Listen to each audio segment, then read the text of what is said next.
Hello बच्चों, नमस्कार। एक बार फिर आप सभी प्यारे विद्यार्थियों का विजय एजुकेशन के इस ऑनलाइन प्लेटफॉर्म पे हार्दिक स्वागत, मोस्ट वेलकम है प्यारे बच्चों। तो अपना जो प्रीवियस ईयर क्वेश्चनों की एक जो सीरीज चल रही थी, उसमें आप लोगों ने ऑर्गेनिक केमिस्ट्री के तीनों पार्ट आई होप देख लिए होंगे, पार्ट 1, पार्ट 2 और पार्ट 3। इन सभी पहले वीडियो को देखिए प्यारे बच्चों। उसमें मैंने ऑर्गेनिक केमिस्ट्री के क्वेश्चन किस तरह से एक वेल मैनर में और सिंपल मैकेनिज्म के द्वारा डिटेल में सॉल्व किए है। आज इसी कड़ी में बच्चों अपन लोग एक और नया पार्ट ऑर्गेनिक केमिस्ट्री का पार्ट 4 लेके आए हैं। इसमें बच्चों में आप लोगों को अपने जो 12th का सिलेबस है ऑर्गेनिक केमिस्ट्री का, उनके बहुत अच्छे ऐसे क्वेश्चनों का डिटेल में एनालिसिस करेंगे और ये समझेंगे कि अपने पिछले पेपरों में क्वेश्चन किस तरह से आए हुए हैं और आने वाला पेपर जो बच्चों बहुत नजदीक है, उनमें किस तरह से मोस्ट प्रोबेबल क्वेश्चन अपन से पूछे जाएंगे, उनका आज इस क्लास में ऑर्गेनिक केमिस्ट्री का डिटेल में सॉल्यूशन करेंगे। क्वेश्चनों का प्रत्येक ऑप्शन को अच्छे से समझेंगे और ये भी देखेंगे कि मोस्ट प्रोबेबल आने वाले पेपर में भी बच्चों क्वेश्चन किस तरह से पूछे जा सकते हैं। तो मैं आज की क्लास बच्चों organic chemistry part 4 previous year question solution को स्टार्ट करता हूं।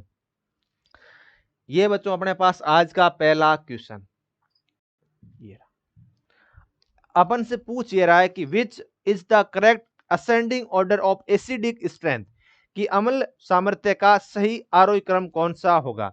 अब अपन को पता है प्यारे बच्चों कि एलाइड के कॉरेस्पॉन्डिंग उनके जो हाइड्राइड एलाइड होते हैं, उनकी एसिडिक स्ट्रेंथ बच्चों अप टू डाउन जाने पर इंक्रीज होती है।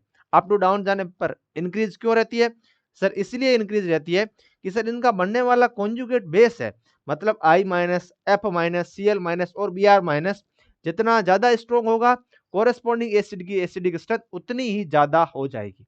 यदि मैं बात करूं HI केस में, तो I माइनस की साइज इतनी ज्यादा रहती है प्यारे बच्चों कि उसका नेगेटिव चार्ज बहुत ज्यादा स्टेबल रहता है। इसलिए बच्चों मेरा HI सबसे ज्यादा एसिडिक होगा, फिर HBr, फिर HCl और फिर सबसे लास्ट HF। तो यही कॉन्सेप्ट मैं यहाँ पर लिखने का प्रयास करूं। यदि प्यारे बच्चों यहाँ पर मेरे पास HI, दूसरा है सर HBr, थर्ड है अपने पास HCl और सबसे लास्ट है प्यारे बच्चों HF। यदि मैं इनका H निकालने के बाद इनके कोरेस्पॉन्डिंग बनने वाला कॉन्जुगेट आप लोगों से डिस्कशन कर लूं, कॉन्जुगेट बेस HI माइनस और है प्यारे बच्चों Br माइनस, Cl माइनस और प्यारे बच्चों मेरा F माइनस। और इसमें प्यारे बच्चों ये कॉन्सेप्ट है स्टूडेंट्स कि अप टू डाउन जाने पर, इसका बच्चों अप टू डाउन जाने पर मुझे पता है कि sir stability of conjugate base और एनायन डिक्रीजेस। इसी वजह से इनकी एसिडिक स्ट्रेंथ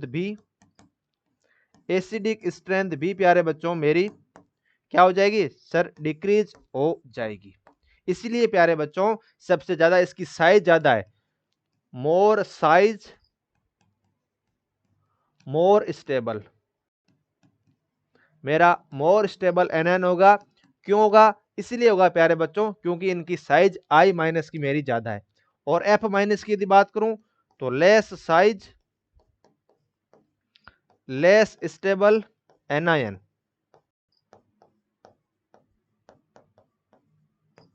वीक बेस। ये बच्चों मेरा वीक बेस हो जाए कौन सा सर? HF वीक एसिड हो जाएगा। सॉरी, यहां पर क्या हो जाएगा बच्चों? ये मेरा वीक एसिड हो जाएगा। मोर स्टेबल एनायन तो प्यारे बच्चों more acidic acid, more acidic nature हो जाएगी HI की। तो HI सबसे ज्यादा एसिड होगा, फिर HBr होगा, फिर HCl होगा, सबसे लास्ट में बच्चों HF होगा। क्यों हुआ? क्योंकि मुझे पता है कोरेस्पॉन्डिंग बनने वाला कॉन्जुगेट बेस की स्टेबिलिटी जितनी ज्यादा, कोरेस्पॉन्डिंग एसिड की एसिडिक स्ट्रेंथ उतनी ही ज्यादा हो जाएगी। अब एसिडिक स्ट्रेंथ की कॉन्जुगेट बेस की स्टेबिलिटी कैसे चेक करें सर? बनने वाला नेगेटिव आयन की मुझे स्टेबिलिटी चेक करनी है, उसका स्थायित्व चेक करना है। अब अपन को पता है कि नेगेटिव चार्ज स्टेबल तब होगा जब उसकी साइज सबसे ज्यादा होगी। तो I माइनस साइज ग्रुप में सबसे ज्यादा होती है और सबसे कम होती है बच्चों F माइनस की। इसलिए बच्चों इसका ऑर्डर सही रह जाएगा, वो रह जाएगा दिस वन कि HI की सबसे ज्यादा, फिर HBr की, फिर HCl की और फिर प्यारे विद्यार्थियों HF की हो जाएगी। इस तरह से अपना ऑप्शन ए जो है बच्चों एब्सोल्युटली करेक्ट हो जाएगा, कहीं कोई समस्या नहीं है। इस तरह से बच्चों अपना जो क्वेश्चन है उसका सॉल्यूशन ए इज करेक्ट। अब अपन समझते हैं बच्चों नेक्स्ट क्वेश्चन को। अगला क्वेश्चन है प्यारे विद्यार्थियों अपने पास ये रहा। अब ये कह रहा है कि विच रिएक्शन इज पॉसिबल, कि कौन सी अभिक्रिया मेरी संभव है I2 प्लस 2Na के साथ अभिक्रिया करने पे यदि ये Br2 दे और NaI बन जाए, या फिर I2 NaCl के साथ रिएक्शन करें, Cl2 गैस दे और NaI का फॉर्मेशन कर दे, या Br2 NaCl के साथ रिएक्शन करे, Cl2 और NaBr का फॉर्मेशन कर दे, Cl2 NaBr और Br2 और NaCl का फॉर्मेशन करे। अब प्यारे साथियों कोई भी रिएक्शन तब संभव होती है जब उनका प्रोडक्ट स्टेबल बने और कोरेस्पोंडिंग रिएक्टेंट कम स्टेबल हो। अब मैं इन चारों रिएक्शनों को डिटेल में एनालिसिस करूंगा और ये समझूंगा कि किस पर्टिकुलर ऑप्शन में मेरे रिएक्टेंट या क्रियाकारक कम स्टेबल है और कोरेस्पोंडिंग बनने वाले उत्पाद या प्रोडक्ट जितने ज्यादा स्टेबल बनेगा वो रिएक्शन बच्चों उतनी ही मेरी फास्ट होगी और फॉरवर्ड स्टेप की तरफ जाएगी। अब मैं आप लोगों को एक कॉन्सेप्ट बताता हूं प्यारे बच्चों। अब अपन को पता है कि Na प्लस जो है प्यारे विद्यार्थियों वो किसके साथ कॉम्प्लेक्स अच्छा बनाता है सर, Na जो है NaF के साथ अच्छा बनाता है, दूसरा सर NaCl के साथ अच्छा बनाता है। ठीक है, ये मेरे जो है वो स्टेबल रहते हैं सर, स्टेबल कंपाउंड होते हैं।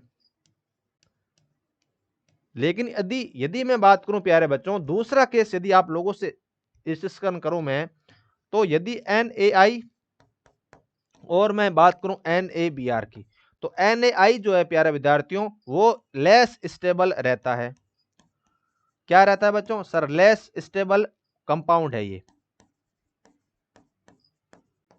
अब ये लेस स्टेबल है तो बच्चों प्रोडक्ट के दौरान मेरा NaI जो है कम बनेगा, लेस स्टेबल है तो ये बच्चों प्रोडक्ट कम बनेगा, प्रोडक्ट कम बनेगा और फटाफट बच्चों क्या हो जाएगा सर, ये डिसोसिएट हो जाएगा, डिसोसिएट हो जाएगा। तो ये इस तरह से रहेगा बच्चों Na प्लस में और I माइनस में, और NaCl बच्चों स्टेबल है और इसका बच्चों मैं कह सकता हूं कि इसका जो है वो आगे फ्यूजन या डिसोसिएशन नहीं होगा, स्टेबल कॉम्प्लेक्स है। अब बच्चों अपन लोगों को क्या चाहिए सर, मुझे NaI जो है वो सर चाहिए और NaBr चाहिए रिएक्टेंट में। क्या चाहिए सर, ये रिएक्टेंट होंगे जो कि कम स्टेबल है और फर्दर रिएक्शन करके इस NaCl का निर्माण करना चाहिए। अब अपन को ये कह रहे हैं कि NaI भाई तेरा लेस स्टेबल है, क्या है बच्चों सर, ये लेस स्टेबल है, और जब प्यारे बच्चों ये लेस स्टेबल है तो ये रिएक्शन संभव नहीं होगी, रिएक्शन नहीं हो सकती। ठीक है, अब यहां पर भी Na बन गया जो कि कम स्टेबल है, ये रिएक्शन संभव नहीं है। दूसरा NaBr ये बच्चों कम स्टेबल है, NaCl जो है प्यारे विद्यार्थियों मोर स्टेबल है, मोर स्टेबल है जिसका डिसोसिएशन नहीं होगा, या आसानी के साथ डिसोसिएशन मेरा नहीं होगा, और ये पर्टिकुलर कंपाउंड बच्चों कम स्थायित्व है, कम स्थायित्व है तो ये फटाफट रिएक्शन करके और Br2 निकाल देगा और 2NaCl का मेरा फॉर्मेशन कर देगा, और ये प्यारे विद्यार्थियों मेरी रिएक्शन जो है वो फॉरवर्ड स्टेप में जाएगी। एब्सोल्युटली करेक्ट है बच्चों, इसमें कहीं कोई समस्या नहीं है। इसलिए प्यारे विद्यार्थियों डी वाला सही हो जाएगा, क्योंकि मुझे पता है कि NaCl रिएक्शन वही आगे प्रोसीड करेगी जिसका बनने वाला प्रोडक्ट या उत्पाद प्यारे बच्चों मेरा स्टेबल बने, स्थायित्व वाला हो। अब अपन को पता है कि NaCl तो स्टेबल है और NF भी स्टेबल है, इसलिए वो जल्दी से रिएक्शन करके प्रोडक्ट का फॉर्मेशन कर देंगे NaCl एज ए स्टेबल उत्पाद के रूप में। अब दूसरा कॉन्सेप्ट ये है कि मेरे पास NaI और NaBr कम स्टेबल है, कम स्थायी वाले हैं, इसलिए वो जल्दी से आपस में रिएक्शन करके टूटना पसंद करेंगे। तो ये कॉन्सेप्ट होता है बच्चों इस प्रकार के क्वेश्चनों को सोल्व करने में। अब आप लोगों से क्वेश्चन ये है कि NaCl सर स्टेबल क्यों हुआ और NaI कम स्टेबल हुआ? इसका कारण है बच्चों hard soft base acid interaction. जब आप लोग आयोनिक इक्विलिब्रियम पढ़ते होंगे तो उनमें Na प्लस को अपन लोग मानते हैं हार्ड एसिड और Cl माइनस को मानते हैं बच्चों हार्ड बेस। तो हार्ड हार्ड इंटरेक्शन बच्चों डोमिनेट करते हैं as compare to hard soft interaction. तो NaI में मेरा Na प्लस तो है हार्ड एसिड और सर I माइनस है सॉफ्ट बेस। तो हार्ड और सॉफ्ट का इंटरेक्शन बच्चों मेरे पास कम स्टेबल रहता है as compare to hard hard. इसीलिए ये बच्चों कॉन्सेप्ट मैंने आप लोगों को बता दिया यहाँ पे, ये ऑप्शन सही हो जाएगा। अगला क्वेश्चन है अपने पास प्यारे विद्यार्थियों ये रहा। विच of the following sets of group activates the ortho and para position in electrophilic aromatic substitution, कि निम्नलिखित समूह में से कौन सा इलेक्ट्रॉन स्नेही प्रतिस्थापन अभिक्रियाओं में ऑर्थो और पैरा स्थिति का संकीर्ण करता है। अब स्टूडेंट्स अपन को यह समझना है कि जब भी एरोमेटिक इलेक्ट्रोफिलिक सब्स्टिट्यूशन रिएक्शन की बात करें तो यहां पर दो तरह के मेरे ग्रुप पाए जाते हैं। एक होते हैं बच्चों ऑर्थो पैरा डायरेक्टिंग ग्रुप और दूसरे रहते हैं प्यारे विद्यार्थियों मेरे मेटा डायरेक्टिंग ग्रुप। अब वो ग्रुप ऑर्थो और पैरा का मतलब क्या है उसको मैं आप लोगों को समझाता हूं एक एग्जाम्पल के माध्यम से। यह है प्यारे विद्यार्थियों मेरे पास बेंजीन रिंग।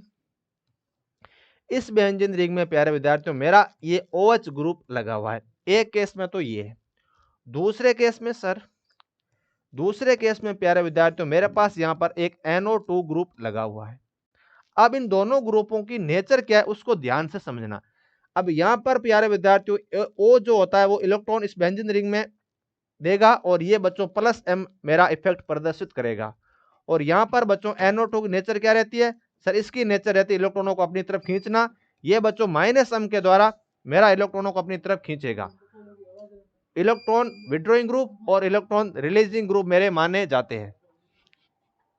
ठीक है स्टूडेंट्स, ओके सर। अब मुझे नेक्स्ट कॉन्सेप्ट ये समझना है कि जब सर ये +m दे रहा है और दूसरे वाला बच्चों मेरा -m दे रहा है तो इसका सर इस बेंजीन रिंग की सेहत पर क्या प्रभाव पड़ा। तो सेहत पर यह प्रभाव पड़ा कि इस बेंजीन रिंग में प्यारे बच्चों इलेक्ट्रॉन डेंसिटी मेरी कम हो गई। इलेक्ट्रॉन डेंसिटी जो है प्यारे विद्यार्थियों यहां पर कम हो गई, डिक्रीज हो गई, क्योंकि उसने इलेक्ट्रॉन को अपनी तरफ खींच लिया है। और यहां पर प्यारे विद्यार्थियों इलेक्ट्रॉन डेंसिटी या इलेक्ट्रॉन घनत्व जो है वो इंक्रीज हो गया। अब कोई भी ये क्या बोल रहा है इलेक्ट्रॉन्स नहीं, यहां पर आएगा कौन इलेक्ट्रॉन अटैक करने के लिए। सर ये रिएक्शन जो प्रोसीड होगी प्यारे बच्चों वो इस तरह से प्रोसीड हो रही है दोनों केसों में। यहां पर मेरा इलेक्ट्रोफाइल अटैक करेगा, यहां पर भी प्यारे बच्चों ये एक इलेक्ट्रोफाइल है। अब आप लोगों को ये देखना है कि ये आने वाला इलेक्ट्रोफाइल कहां अटैक करेगा, क्या ऑर्थो पे अटैक करेगा, पैरा पे करेगा या मेटा पे करेगा। इस स्थिति में भी ऑर्थो, पैरा और मेटा। अब इलेक्ट्रोफाइल जिस स्थिति में अटैक करेगा वो उसकी बच्चों डायरेक्टिव पोजीशन हो जाएगी। मतलब क्या है कि इस OH ग्रुप ने इस रिंग को ये डायरेक्शन दी, क्या दी बच्चों, दिशा दी कि तेरा आने वाला इलेक्ट्रोफाइल किस पोजीशन पे अटैक करेगा। तो यह कहलाता है बच्चों डायरेक्टिव इन्फ्लुएंस या दिशा निर्देशारी प्रभाव। अब सर OH कौन सी डायरेक्शन देगा, तो OH की डायरेक्शन वो रहेगी जहां पर ये बेंजीन रिंग की इलेक्ट्रॉन डेंसिटी बढ़ा तो रहा है, अब बढ़ाएगा कहां पे ज्यादा, तो बच्चों ये OH जो है इलेक्ट्रॉन डेंसिटी मेरी इंक्रीज कर रहा है कहां पे सर, एक तो ये ऑर्थो पोजीशन पे इंक्रीज कर रहा है, ये दोनों ऑर्थो पोजीशन हो गई, और दूसरी कर रहा है प्यारे बच्चों पैरा पोजीशन पे। तो मैं OH को क्या कहूंगा सर, ये ऑर्थो और पैरा डायरेक्टिव ग्रुप है, या फिर मैं यूं कहूं कि OH ने एक ऐसा काम किया कि आने वाला इलेक्ट्रोफाइल ऑर्थो और पैरा पोजीशन पे अटैक करके संभवतः प्रोडक्ट का या उत्पाद का निर्माण करेगा, इसलिए ऑर्थो पैरा डायरेक्टिंग ग्रुप कहलाता है OH। अब यही केस में यदि यहां पे डिस्कशन करूं तो ये कहां जाएगा सर, ये जाएगा इस पोजीशन पे, या ये जा सकता है इस पोजीशन पे। ठीक है बच्चों, ओके सर। अब दूसरा केस है अपने पास NO2 वाला। कौन सा केस है सर, NO2 वाला। यहां पर तो ये +m के द्वारा इलेक्ट्रॉन बेंजीन रिंग में दे रहा था, दूसरे केस में NO2 है जो इलेक्ट्रॉनों को बच्चों खींच रहा है और इसको डीएक्टिवेट कर रहा है इलेक्ट्रोफाइल के प्रति। यहां पर मैं यूं कहूं इलेक्ट्रॉन डेंसिटी कम हो रही है। अब आने वाला इलेक्ट्रोफाइल को ये कौन सी दिशा दे कि वहां पर जाए। अब NO2 ने इलेक्ट्रॉन डेंसिटी बच्चों कम की है, अब कम कहां पे की है, इसकी जस्ट रिवर्स, जब इसने इन दोनों पोजीशनों पे इलेक्ट्रॉन डेंसिटी को बढ़ाया है तो उसी पोजीशनों पे इलेक्ट्रॉन डेंसिटी बच्चों कम कर देगा। कौन कौन सी पे सर, ये कम कर देगा बच्चों ऑर्थो पे कम कर दिया, इसने प्लस आ गया, यहां पर भी प्लस और यहां पर भी प्लस। इसका मतलब यह है कि NO2 के केस में इलेक्ट्रोफाइल ऑर्थो और पैरा पोजीशन पे अटैक नहीं कर सकता, क्योंकि उसने ऑर्थो पे और पैरा पोजीशन पे इलेक्ट्रॉन डेंसिटी कम कर दी, और इलेक्ट्रोफाइल चाहेगा कि मैं वहां अटैक करूं जहां इलेक्ट्रॉन डेंसिटी ज्यादा हो। तो ज्यादा इलेक्ट्रॉन डेंसिटी कहां है सर, न तो ऑर्थो पे और न पैरा पे है, तो अब अटैक करेगा ये प्यारे विद्यार्थियों मेटा पोजीशन पे। कहां पे अटैक करेगा सर, मेटा पोजीशन पे अटैक करेगा।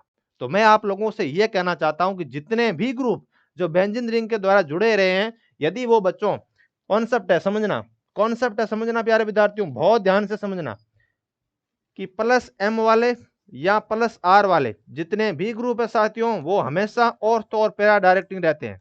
Ortho and para directing group रहते हैं मेरे। एक कॉन्सेप्ट तो ये है। दूसरा कॉन्सेप्ट है कि माइनस एम वाले और माइनस आर वाले जितने भी ग्रुप है वो मेरे मेटा डायरेक्टिंग रहेंगे, मेटा प्रभावकारी इफेक्ट शो करेंगे। इलेक्ट्रोफाइल कहां अटैक करेगा सर, इस स्थिति में इलेक्ट्रोफाइल करेगा ऑर्थो और पैरा पोजीशन पे, और यहां पे इलेक्ट्रोफाइल करेगा मेरा मेटा पोजीशन पे। प्लस एम और प्लस आर ग्रुप दर्शाने वाले और कौन कौन से एग्जांपल है, मैं एग्जांपल लिख देता हूं यहां पे। प्लस एम वाले OH माइनस हो गया, NH2 हो गया, NHR हो गया, और बच्चों हो गया मेरे पास OR, जो इलेक्ट्रॉन रिलीजिंग ग्रुप रहते हैं। और सर माइनस एम वाले कौन से, माइनस एम वाले बच्चों NO2, CN, CHO, C double bond OH, और प्यारे विद्यार्थियों आ जाएगा अपने पास मोस्ट इंपोर्टेंट में बात करूं यदि NO2 ग्रुप, इस तरह से माइनस एम दर्शाते हैं और वहां पर अटैक करेगा बच्चों मेटा पे। अब क्वेश्चन ये कह रहा है कि कौन सा है जो ऑर्थो और पैरा पोजीशन पे करेगा, तो कौन सा करेगा प्यारे बच्चों सर, प्लस एम दर्शाने वाले ग्रुप मेरे ऑर्थो और पैरा पोजीशन पे अटैक करवाएंगे। किसको, इलेक्ट्रोफाइल को। किस रिएक्शन के दौरान, इलेक्ट्रॉन संलयन प्रतिस्थापन अभिक्रिया में। अब आप लोगों को क्या करना है, ये जो ग्रुप दे रखे हैं, जो जी दे रखे हैं, उनके कोरेस्पोंडिंग ये लिख दीजिए कि ये प्लस एम है या बच्चों मेरे माइनस एम है। तो सबसे पहले मैं यदि इसकी बात करूं, ये है बच्चों कौन सी कैटेगरी का है सर, ये OH आ गया बच्चों प्लस एम का है। NO2 किसका है सर, माइनस एम का है। CHO किसका रहेगा सर, CHO मेरा रहेगा माइनस एम का। तो ये तो बच्चों कॉम्बिनेशन हो गया मिक्स वाला, अपन को मिक्स नहीं चाहिए, अपन को ओनली प्लस एम चाहिए, इसीलिए ऑप्शन ए मेरा इनकरेक्ट हो जाएगा। Next NH2 plus M, NO2 minus M, और ये क्या है बच्चों C डबल बॉन्ड OH है, तो कैसा हो जाएगा सर, ये भी माइनस एम है, इसलिए कॉम्बिनेशन नहीं बैठ रहा है। नेक्स्ट बात करता हूं मैं इसकी, प्लस एम चलेगा, माइनस एम नहीं चलेगा, इसलिए गया। यहां पर क्या है सर, प्लस एम, यहां पर भी प्यारे बच्चों प्लस एम, और बच्चों लास्ट में भी प्लस एम, मतलब OH, एक तो है OH, दूसरा O माइनस, और लास्ट वाला OR।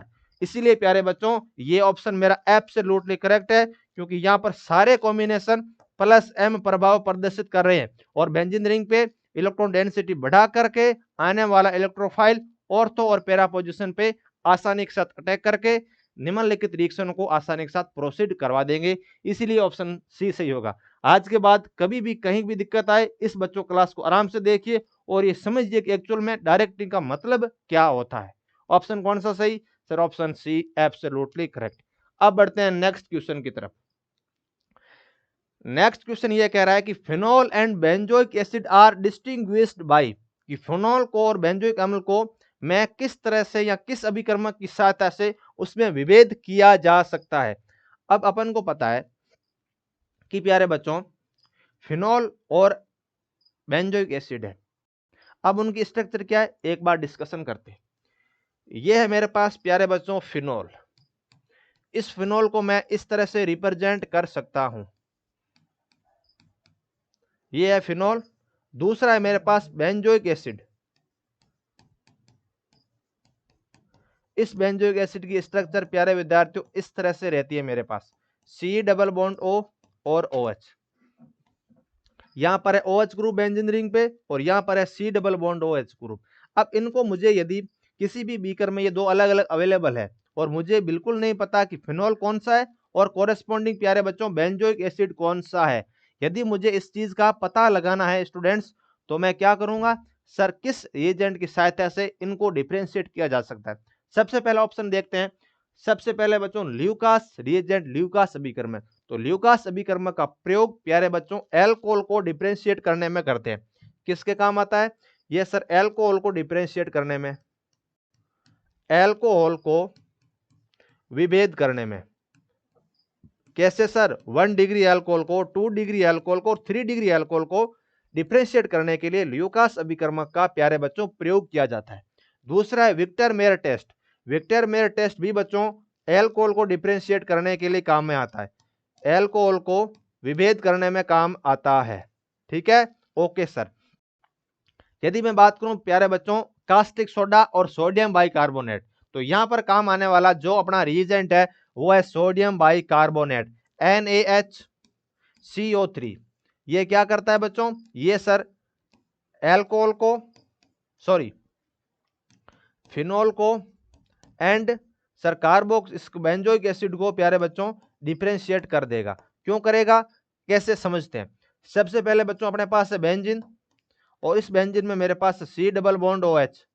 अब ये रिएक्शन करेगा सोडियम बाइकार्बोनेट के साथ।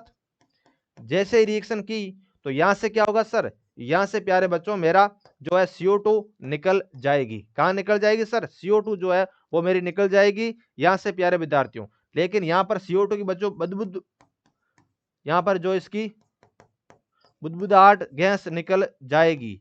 लेकिन जब ये फिनोल के साथ अभिक्रिया करेगा तो बच्चों CO2 गैस नहीं निकाल पाएगा। NaHCO3 बच्चों CO2 गैस जो है नहीं निकलेगी,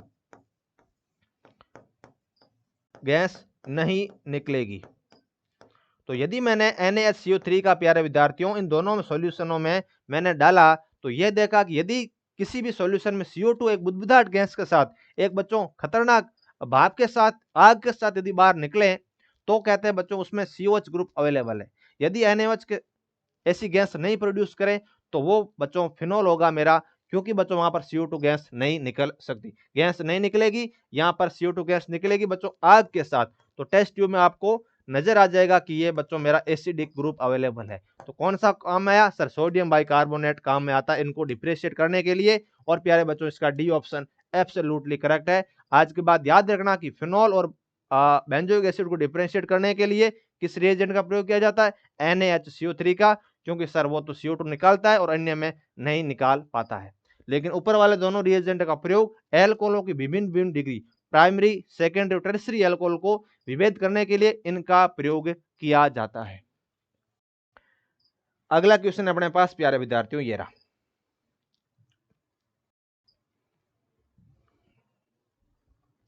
ल्यूकास अभिकर्मक एक्चुअल में है क्या, कि Lucas reagent is.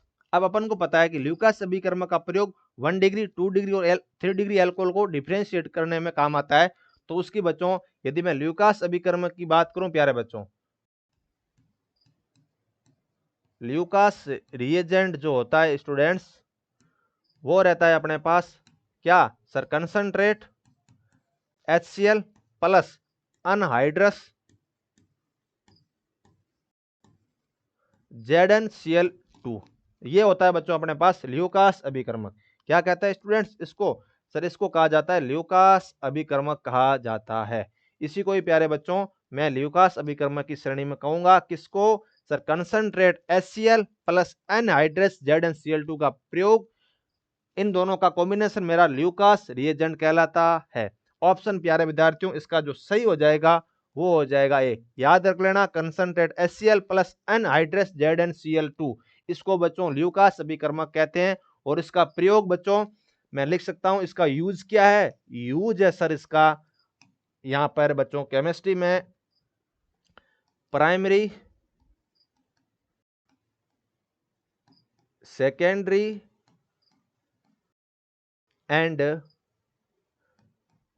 Tertiary alcohol को डिफरेंशिएट करने में, एल्कोहल को डिफरेंशिएट या विभेद करने में, विभेद करने में काम आता है। ये होता है बच्चों इस ल्यूकास अभिकर्मक का प्रयोग, और इसका केमिकल फॉर्मूला इस तरह से होता है। Option A is absolutely correct for this particular question. अब बच्चों नेक्स्ट क्वेश्चन की यदि अपन लोग डिस्कशन करें तो वो होता है अपने पास प्यारे विद्यार्थियों ये रहा, कि यदि मुझे फिनोल को इथेनॉल से प्रतिक्रिया द्वारा अलग किया जाता है, phenol is distinguished from ethanol by the reaction with, कि मुझे फिनोल को अब की बार अलग करना है एथेनॉल से। पहले वाले में अपन अलग किया था फिनोल को किससे सर, कार्बोक्सिलिक एसिड से NaHCO3 के साथ रिएक्शन करवा के। अब की बार मुझे फिनोल को अलग करना है एथेनॉल से, या फिर मैं यूं कहूं कि एरोमेटिक, अपन कह सकते हैं कि फिनोल जो है उसको अलग करना है एल्कोहल से। वो कैसी रिएक्शन करेंगे, एक एक ऑप्शन को ध्यान से समझना एक्चुअल में वो कह क्या रहा है। अब देखिए बच्चों, सोडियम बाइकार्बोनेट तो बच्चों यूज में ही नहीं आ सकता, पहले तो इसको काटिए, क्योंकि ये सिर्फ और सिर्फ बच्चों एसिड के साथ रिएक्शन करता है, एसिड के साथ रिएक्शन करता है।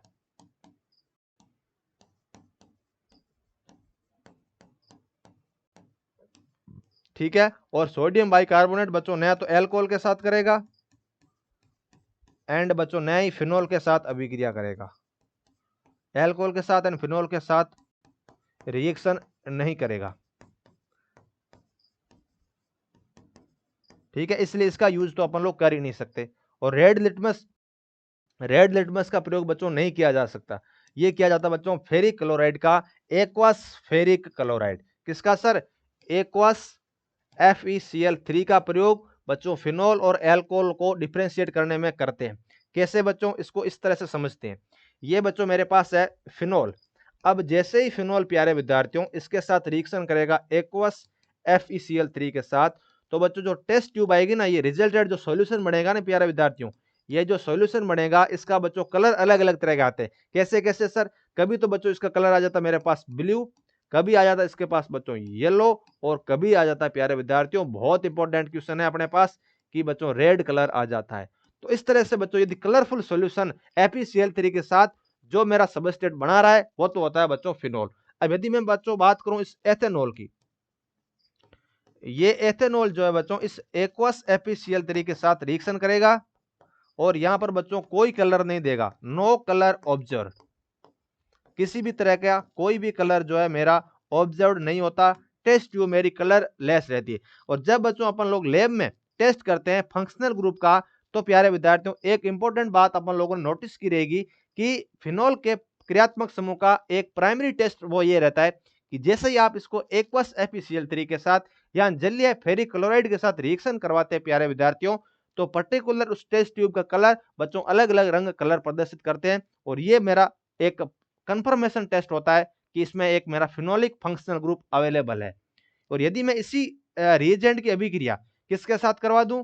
सर एल्कोहल के साथ करवा दी जाए प्यारे विद्यार्थी, एथेनॉल के साथ करवा दी जाए, तो प्यारे विद्यार्थियों किसी भी तरह का कोई भी कलर प्रदर्शित नहीं होता है। इसीलिए प्यारे विद्यार्थियों एक्वस फेरिक क्लोराइड का प्रयोग स्टूडेंट किस में करते हैं? सर इसका प्रयोग इसके डिफरेंशिएट करने में अपन लोग करते हैं। ये बच्चों ऑप्शन इसका सही होगा, वो हो जाएगा बी। अगला क्वेश्चन, अब ये बच्चों रिएक्शन है, जो सीक्वेंस में उपस्थित रिएक्शनों को अपन को डिटेल में समझना है। सबसे पहले क्या कह रहा है कि CH3CHO की KMnO4 और H+ के साथ अभिक्रिया करवानी है, फिर वहां से बनेगा A, और उस A की रिएक्शन करवानी PCl3 के साथ, वहां से बनेगा B, और उसकी रिएक्शन करवानी बच्चों सोडियम एसीटेट के साथ, वहां से बनेगा C। अब मुझे ये पता लगाना है कि ये एक्चुअल में C है क्या। अब एक एक रिएक्शन को बच्चों इस तरह से जब भी बच्चों प्यारे विद्यार्थियों केमिस्ट्री में आप लोगों से क्वेश्चन पूछे जाए स्टूडेंट्स, तो करना क्या है? सर करना यह है प्यारे विद्यार्थियों कि मेरा जो है वो सिंपल सबस्ट्रेट को लिखिए, कोरेस्पॉन्डिंग रिएजेंट क्या दे रखा है उस एरो के ऊपर, उसको समझते हुए रिएक्शन को स्टेप बाय स्टेप कीजिए और क्या क्या पॉसिबिलिटी बन सकती है। इस तरह से बच्चों ऑर्गेनिक के क्वेश्चन सॉल्व किए जाते हैं। कैसे सर? सबसे पहले मेरे पास प्यारे विद्यार्थियों एसीटेल्डिहाइड है, ये मैंने लिख दिया स्टूडेंट्स एसीटेल्डिहाइड। अब ये एसीटेल्डिहाइड बच्चों रिएक्शन कर रहा है किसके साथ? ये सर रिएक्शन कर रहा है अपनी KMnO4 के साथ रिएक्शन कर रहा है। तो मैं यहां पर क्या लिख सकता हूं? सर यहां पर लिख दीजिए आप KMnO4 और H+। अब अपन को पता है KMnO4 क्या है? सर KMnO4 मेरा ऑक्सीडाइजिंग एजेंट है, एक ऑक्सी कारक की भांति व्यवहार करेगा और इसका ऑक्सीडेशन करके कोरेस्पॉन्डिंग सर एसिड में कन्वर्ट कर देगा। तो मैं इसका एसिड बना लूं भाई, एसिटिक एसिड बना लिया मैंने। ठीक है बच्चों, ओके सर। अब रिएक्शन फर्दर कैसे होगी? सर रिएक्शन फर्दर ऐसे होगी कि अब की बार अपने पास प्यारे विद्यार्थियों यहां पर एरो लगा देते रिएक्शन का, कहीं कोई समस्या नहीं भाई, यहां लगा दिया प्यारे विद्यार्थियों मैंने एरो, और इस एरो के ऊपर लिख दिया क्या बच्चों? सर इसके ऊपर लिख दिया आपने PCl3। अब अपन को पता है कि कार्बोक्सिलिक एसिड के कोरेस्पॉन्डिंग यदि PCl5 PCl3 की रिएक्शन करवा दी जाए तो कोरेस्पॉन्डिंग क्या प्रोडक्ट बनते हैं? सर कोरेस्पॉन्डिंग प्रोडक्ट बनता है मेरा CH3 C double bond OCl। इस तरह से प्यारे विद्यार्थियों प्रोडक्ट बन जाएगा, और साथ में बाई प्रोडक्ट क्या बनेगा? सर साथ में बन जाएगा POCl3 का, POCl। इस तरह से प्यारे विद्यार्थियों ये मेरा प्रोडक्ट बन जाएगा। यहां पर इस तरह से मैं इसको लिख सकता हूं, कहीं कोई समस्या नहीं। ठीक है बच्चों, ओके सर। एक वो कम हुआ ना प्यारे विद्यार्थियों, तो यहां पर बन जाएगा अपने पास POCl। आप लोग लिख सकते हैं यहाँ पे सर ये बन जाएगा मेरा 2, POCl2 बन जाएगा। ठीक है स्टूडेंट्स, ओके सर। एक लोन पर फास्फोरस पे अवेलेबल है। भाई प्रोडक्ट कुछ भी बने अपन को उससे मतलब नहीं, अपन को बच्चों ये प्रोडक्ट बन जाना चाहिए। क्या बना सर? ये बन गया मेरे पास कार्बोनिल क्लोराइड बन गया। ठीक है, ओके सर। अब यदि इसको मैं फर्दर इस तरह से सोल्व करूं तो अपने पास आ गया सर ये वाला प्रोडक्ट मेरा कौन सा है, ये बन गया अपने पास स्टूडेंट्स ए, और ये बन जाएगा बच्चों अपने पास बी बन गया। अब बी बनाई इस तरह से CH3 C double bond O Cl, इसको कहते हैं एसिटिल क्लोराइड। Acetyl chloride. अब इस एसिटिल क्लोराइड पे प्यारे विद्यार्थियों ये रिएक्शन करेगा कौन सा सर? Sodium acetate ion. कौन सा रिएक्शन करेगा प्यारे विद्यार्थियों? Sir sodium acetate ion. यहां पर ये नेगेटिव है और ये बच्चों मेरे पास काउंटर आयन सोडियम। ये क्या करेगा सर? ये करेगा इधर अटैक। ये नेगेटिव चार्ज इधर करेगा अटैक, ये जाएगा इधर, ये वापस इधर, और ये इधर बाहर। क्या बन गया सर? ये इस तरह से बन गया मेरा कि CH3 है, C डबल बॉन्ड है, यहां पर सर ये O, और सर ये रहा carbon, C double bond O CH3। इस तरह से प्यारे विद्यार्थियों अपना प्रोडक्ट बन जाएगा। और ये प्रोडक्ट कौन सा है सर? ये है मेरा प्रोडक्ट C है। क्या है बच्चों? सर C है। तो C क्या बन गया? CH3 C double bond O C double bond CH3। Simple method, पहले ऑक्सीडेशन करवाया, फिर बच्चों यहाँ पर सब्स्टिट्यूशन रिएक्शन होगी, और अपन लोगों ने क्या बना लिया सर? एसिटिल क्लोराइड का फॉर्मेशन कर लिया। अब इस एसिटिल क्लोराइड का बच्चों यहाँ पर ये अटैक करके अपन को SN2A मैकेनिज्म हो जाएगी, और बच्चों अपने पास इस तरह का प्रोडक्ट बन जाएगा। इसको कैसे लिखते हैं? ये बच्चों अपने पास एसिटिक एनहाइड्राइड है। क्या है प्यारे विद्यार्थियों? सर एसिटिक एनहाइड्राइड है। और स्टूडेंट्स यहाँ पर ये हो जाएगा, इसको कहते हैं एसिटाइल ग्रुप, और आ जाएगा O। मतलब क्या है कि इस O से मेरा एक AC इधर जुड़ा हुआ है, एक बच्चों AC मेरा इधर जुड़ा हुआ है, और इस AC को क्या कहते हैं सर? AC मेरा CH3 C double bond group को मैं AC ग्रुप कहता हूं। ठीक है बच्चों, ओके सर। तो यहाँ पर यही तो कह रहा है कि क्या पर यहाँ पर ये बनेगा? नहीं प्यारे विद्यार्थियों, ऐसा कोई प्रोडक्ट मेरा फॉर्म नहीं होगा। ये बन रहा है क्या? ये बन रहा है, लेकिन ये कौन सा है सर? ये है मेरे पास बी है। ये बन तो रहा है, लेकिन कौन सा बन रहा है सर? मेरा ए बन रहा है। और ये प्यारे विद्यार्थियों मेरा सी बन रहा है। और अपन से पूछा यही है कि भाई तो मुझे सी बता दे, तेरा सी प्रोडक्ट क्या बनेगा? तो प्यारे विद्यार्थियों ये अपना ऑप्शन जो सही रह जाएगा वो हो जाएगा sir option number D is absolutely correct, कहीं कोई समस्या नहीं है। नेक्स्ट क्वेश्चन है अपने पास स्टूडेंट्स। अगले क्वेश्चन की बात करें, यदि ये रहा, यहां पर कह रहा है कि एक बेंजील्डिहाइड की रिएक्शन करवानी है PCl5 के साथ, तो मेरा प्रोडक्ट क्या फॉर्म होगा? अब अपन को पता है प्यारे विद्यार्थियों कि सबसे पहले यदि इसको इस तरह से समझे कि ये है मेरे पास कार्बन, इधर है बच्चों डबल बॉन्ड O, यहां पर है बच्चों H, और इधर जुड़ा हुआ है C6H5। ये रिएक्शन कर रहा है बच्चों PCl5 के साथ, और प्रोडक्ट क्या बनेगा सर? इसका प्रोडक्ट बन जाएगा प्यारे विद्यार्थियों, कुछ भी नहीं करना, बहुत सिंपल है, बहुत सिंपल है प्यारे विद्यार्थियों। यहां पर है मेरे पास कार्बन, इधर है बच्चों H C6H5, और यहां पर प्यारे विद्यार्थियों 2 Cl आ जाएंगे, और साथ में मेरा निकल जाएगा POCl3। और जब बेंजीन के पास जुड़ा हुआ यदि एक कार्बन पे बच्चों 2 Cl हो जाए तो उसको क्या कहते हैं सर? उसको कहते हैं बच्चों अपने पास बेंजल क्लोराइड। क्या कहते हैं स्टूडेंट्स? सर उसको कहते हैं बेंजल क्लोराइड।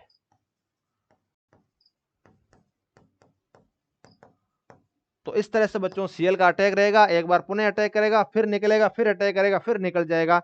इस तरह से बच्चों ये लोन पेयर जो है इस Cl पे अटैक करेंगे, एक Cl बाहर निकलेगा, दोबारा अटैक करेगा, दोबारा बाहर निकल जाएगा। अपन को बच्चों मैकेनिज्म में ज्यादा उलझना नहीं है, अपन को सिर्फ और सिर्फ ये पता लगाना है कि इस दोनों ऑक्सीजन हट जाएगी और यहाँ पर 2 Cl आ जाएंगे। इसको कहते हैं बच्चों बेंजिल क्लोराइड। बेंजिल क्लोराइड क्या रहता है सर? बेंजिल क्लोराइड तो अपने पास प्यारे विद्यार्थियों इस तरह से रह जाता है CH2Cl, ये होता है बेंजिल क्लोराइड। और क्या कह रहा है? Banjo trichloride. बेंजो ट्राइक्लोराइड तो बन ही नहीं सकता।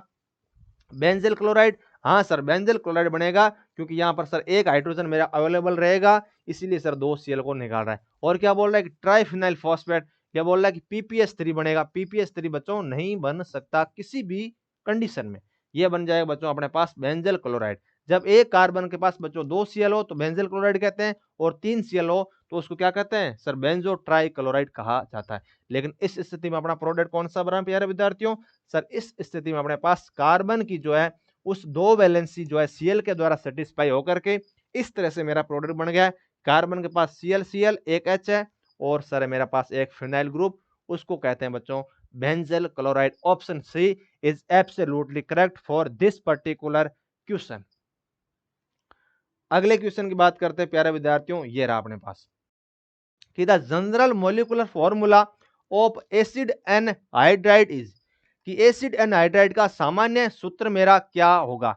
अब बच्चों इसको इस तरह से यदि मैं समझाने का आप लोगों से प्रयास करूं मेरे प्यारे विद्यार्थियों, तो अपने पास एक, यदि मैं एसिटिक एसिड की बात करता हूं, ये रहा मेरा एसिटिक एसिड है।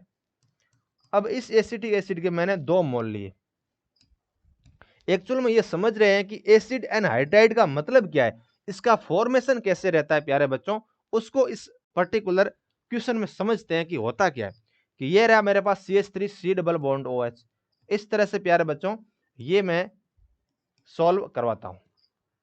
अब ये होगा क्या बच्चों, यहां से बच्चों H2O निकलेगा, ये दोनों रिएक्शन करेंगे, ये दोनों रिएक्शन करेंगे मतलब 2 एसिड आपस में रिएक्शन करेंगे और वाटर निकालेंगे। मतलब क्या निकाला सर, यहां से बच्चों ये 2H और यहां से बच्चों H निकल के मेरा वाटर निकल गया, और बना क्या सर, यहां पर बन गया CH2C डबल बॉन्ड O, ये इधर कॉम्बिनेशन हो जाएगा, और ये C डबल बॉन्ड O, और इधर बच्चों मेरा निकल गया। इसको कहते हैं प्यारे विद्यार्थियों एसिड एनहाइड्राइड। क्या कहा जाता है सर, इसको कहा जाता है एसिड एनहाइड्राइड। मतलब क्या है कि 2 एसिडों को आपस में जोड़िए और वहां से वाटर निकाल दीजिए, तो बनने वाली मोइटी को मैं क्या कहूंगा सर, उसे कहते हैं एसिड एनहाइड्राइड। मतलब ये कि 2 एसिड, एन मतलब बाहर निकालना किसको सर, H2O को या हाइड्राइड को, कि वाटर मॉलिक्यूल को बाहर निकालने के बाद जो मोइटी बनती है बच्चों उसको एसिड एनहाइड्राइड कहते हैं। अब इसका नाम क्या था सर, इसका नाम था मेरे पास एसिटिक एसिड। क्या था प्यारे बच्चों सर, एसिटिक एसिड था। तो उसका कोरेस्पॉन्डिंग बनने वाला एनहाइड्राइड को मैं क्या कहूंगा सर, उससे कहेंगे आप लोग एसिटिक एनहाइड्राइड। अब यही बच्चों आप लोग कॉम्बिनेशन लेकर के अलग अलग तरह के एनहाइड्राइड का फॉर्मेशन कर सकते हैं। यदि मैं बात करूं बेंजोइक एसिड की, ये मैंने ले लिया बेंजोइक एसिड, और इसके कोरेस्पॉन्डिंग इसके 2 मॉलिक्यूल लेकर के वाटर का मैंने बाहर निकाला, और यहां से मैंने कोरेस्पॉन्डिंग बच्चों किसका फॉर्मेशन कर दिया सर, यहां से आपने कोरेस्पॉन्डिंग फॉर्मेशन कर दिया मेरे प्यारे विद्यार्थियों, वो फॉर्मेशन कर दिया इसका। ये बन गया बच्चों मेरे पास कॉम्बिनेशन, और ये हो जाएगा इस तरह से। क्या हो गया सर, ये इस तरह से मेरा फॉर्म हो जाएगा, और इसको कहते हैं प्यारे बच्चों क्या सर, इसको कहते हैं स्टूडेंट्स अपने पास बेंजोइक एनहाइड्राइड।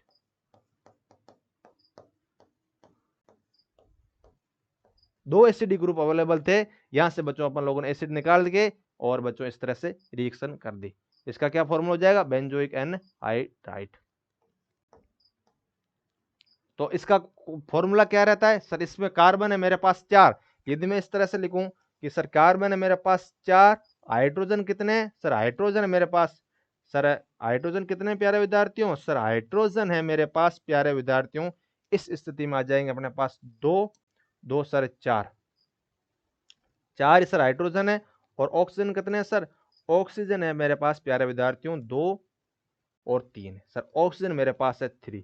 तो मैं इसका फॉर्मूला कैसे लिख सकता हूं सर, इसका फॉर्मूला लिख दी सर CnHNO2n-1 O3 आ जाएगा अपने पास। इस तरह से स्टूडेंट्स अपन लोग जो है इस एसिटिक एनहाइड्राइड का फॉर्मूला लिख सकते हैं। कहीं कोई समस्या नहीं प्यारे विद्यार्थियों, कहीं कोई दिक्कत नहीं। तो क्या लिख सकते हैं सर, इसका लिख सकते हैं सर H3। सबसे पहले 3 देखिए, 3 कहां पे है सर, 3 ये रहे, ये रहे 3। अब ये अपना बिल्कुल सही कह रहा है। क्या कह रहा है सर, यदि मैं यहाँ पर बच्चों 4 लिखने का प्रयास करूं प्यारे विद्यार्थियों, तो अपना कौन सा फॉर्मूला बैठ जाएगा सही सर, CnH2n-2O3 जो है बच्चों एसिटिक एनहाइड्राइड का मेरा फॉर्मूला रहता है। कहीं कोई समस्या नहीं है प्यारे बच्चों। तो बच्चों इसमें क्या है कि अपन को है ना ये जोड़ना नहीं है, इसने अपन लोगों ने कैसे जोड़ दिया समझ में नहीं आया। जोड़ना नहीं है भाई, जुड़ेगा कैसे ये, इस तरह से प्यारे विद्यार्थी जुड़ेगा नहीं, ठीक है। यहाँ पर सिंपल CH3 है, तो यहाँ पर प्यारे विद्यार्थियों CH3 ही रहेगा। ठीक है, CH3 होगा। अब इसका बच्चों वाटर निकालने के बाद अपने पास क्या आ गया सर, ये मेरा एसिडिक एनहाइड्रेट बन गया। यदि मैं इसके 2 मोल लूंगा, 2 मोल लूंगा प्यारे विद्यार्थियों, तो अपने पास क्या रहेगा सर, इसके पास इस तरह से बन जाएगा अपने पास प्यारे विद्यार्थियों PH C double bond O C double bond O PH। इस तरह से प्यारे विद्यार्थियों ये अपना पास इस बेंजोइक एनहाइड्राइड बन जाएगा। और यहाँ पर जो स्टूडेंट्स है, यदि इस फॉर्मूले की बात करें तो कार्बन के पास कितने हैं सर, कार्बन 1 2 3 और 4 कार्बन है। और हाइड्रोजन कितने हैं सर, हाइड्रोजन प्यारे विद्यार्थियों यहाँ पर मेरे 6 है। तो यहाँ पर फॉर्मूला क्या बनेगा सर, फॉर्मूला इस तरह से आप लोग इसको डिजाइन कर दीजिए, हमें कहीं कोई समस्या नहीं है। यदि मैं बात करूं CN की H2N-2 और प्यारे विद्यार्थियों O3 आ जाएगा। और यदि आप लोग यहाँ पर n बराबर क्या पुटअप करें, यदि सर n बराबर मैं 4 पुटअप करूं तो कार्बन कितने हो गए सर, कार्बन मेरे 4 हो गए। और बच्चों यहाँ पर 2 पुटअप किया तो 2 इंटू n मतलब क्या, 2 इंटू 4 8, 8 में से 2 निकालने, तो हाइड्रोजन कितने हो गए सर, 6 हो गए। और ऑक्सीजन बच्चों अपने पास है। मतलब क्या है कि जो कार्बन है उसका डबल कीजिए और प्यारे विद्यार्थी उसमें से -2 कर दीजिए। तो ये बच्चों मेरा एसिडिक एनहाइड्राइड का कॉमन फॉर्मूला रहता है। जिस तरह से अपना एल्केन का कॉमन फॉर्मूला रहता है ना प्यारे बच्चों, सर एल्केन का अपने पास CnH2n+2 ऐसा मेरे पास एल्केन का फॉर्मूला। और एल्कीन का क्या रहता है सर, एल्कीन का मेरे पास CnH2n है। उसी तरह से एल्काइन का क्या रहता है सर, एल्काइन का CnH2n-2। तो उसी तरह से एसिडिक एनहाइड्राइड का फॉर्मूला रहता है प्यारे बच्चों, मैं यहां पर लिख रहा हूं CnH2n-2 और O3। आज के बाद इस तरह का कॉम्बिनेशन आप लोगों को कहीं भी प्यारे बच्चों नजर आए तो उसको बच्चों इस तरह से आप लोग लिख लेना कि ये है मेरे पास फॉर्मूला बच्चों किसका सर, CnH2n-2O3 का मेरा एसिडिक एनहाइड्राइड का कॉमन फॉर्मूला रहता है। और ऑप्शन बच्चों इसका C एब्सोल्युटली करेक्ट है, कहीं कोई समस्या नहीं है। अब मैं बच्चों बढ़ता हूं क्वेश्चन नंबर नेक्स्ट की तरफ। अगला क्वेश्चन ये है कि aniline can be obtained by, कि एनिलीन को किसके द्वारा प्राप्त किया जा सकता है। अब मेथड ऑफ प्रिपरेशन अपन से पूछ रहा है किसके कोरेस्पॉन्डिंग सर, एनिलीन के कोरेस्पॉन्डिंग। तो अपन लोग एक एक ऑप्शन को समझते हैं और ये देखते हैं क्या मेरा एनिलीन बन रहा है या नहीं बन रहा है। अब पहले ये पता कीजिए कि एनिलीन की एक्चुअल में स्ट्रक्चर क्या रहती है, कि सर मेरे पास एनिलीन की स्ट्रक्चर जो है वो सर यहाँ पर ये मेरा बेंजीन है और इस बेंजीन के पास मेरा NH2 ग्रुप जुड़ा हुआ है। यदि इस बेंजीन के पास प्यारे विद्यार्थियों मेरा NH2 ग्रुप जुड़ जाए तो मैं कहूंगा एनिलीन। ऐसा प्रोडक्ट बन रहा है तो उसको एनिलीन कहा जाता है। अब प्रत्येक को समझते हैं एक एक ऑप्शन को, क्या एनिलीन बन रहा है या नहीं बन रहा है। ए ऑप्शन को मैं सोल्व करता हूं। सबसे पहले बेंजोइल क्लोराइड है, ये रहा प्यारे विद्यार्थियों मेरा बेंजोइल क्लोराइड। इसकी रिएक्शन किसके साथ करवानी है, इसकी रिएक्शन करवानी है प्यारे विद्यार्थियों अमोनिया के साथ। अब जैसे अमोनिया के साथ रिएक्शन करी, ये लोन पर इस कार्बोनाइल कंपाउंड में अटैक करेगा क्योंकि ये इलेक्ट्रॉनिकली डेफिशिएंट है। और प्रोडक्ट क्या बना देगा सर, ये प्रोडक्ट बना देगा मेरा C डबल बॉन्डो NH2। क्या बना दिया सर इसने, ये तो बन गया अपने पास बेंजेमाइड, बेंजेमाइड बन गया सर। और प्लस में साथ में निकल गया HCl, कहीं कोई एनिलीन फॉर्म नहीं हुआ, इसलिए ऑप्शन ए मेरा गलत हो जाएगा। बी की बात करते हैं। बी की यदि मैं बात करूं प्यारे बच्चों तो बी है अपने पास स्टूडेंट्स रिडक्शन ऑफ बेंजेमाइड, कि ये मेरे पास बेंजेमाइड है C डबल बॉन्डो NH2 और इसकी रिएक्शन करवा रहा हूं मैं किसके साथ सर, इसका रिडक्शन करवाना है। तो इसका रिडक्शन इस तरह से लेना है कि स्ट्रॉन्ग रिड्यूसिंग एजेंट वाले कंपाउंड को मैं लूंगा। तो यहां पर लूंगा बच्चों मैं लिथियम एल्यूमिनियम हाइड्राइड को ले लूंगा। अब जैसे ही मैंने लिथियम एल्यूमिनियम हाइड्राइड को लिया प्यारे बच्चों तो इसका प्रोडक्ट बन जाएगा अपने पास, क्या बनेगा सर, ये बन जाएगा बच्चों CH2 और NH2 बना। ये क्या एनिलीन बना, नहीं बना, इसलिए प्यारे बच्चों मैं इस ऑप्शन को भी नहीं लूंगा। अब है अपने पास प्यारे बच्चों सी है फिनॉल। इस फिनॉल की अभिक्रिया करवानी मुझे किसके साथ, NH3 के साथ। और यहां पर है स्टूडेंट्स ZnCl2।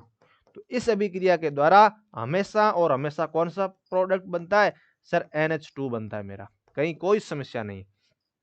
अब नेक्स्ट है कि बेंजोइक एनहाइड्राइड एंड अमोनिया, इसको भी समझ लेते हैं भाई, ये कैसी रिएक्शन है। देखिए बेंजोइक एनहाइड्राइड कौन सा था सर, ये रहा पिछला वाला, ये है बेंजोइक एनहाइड्राइड।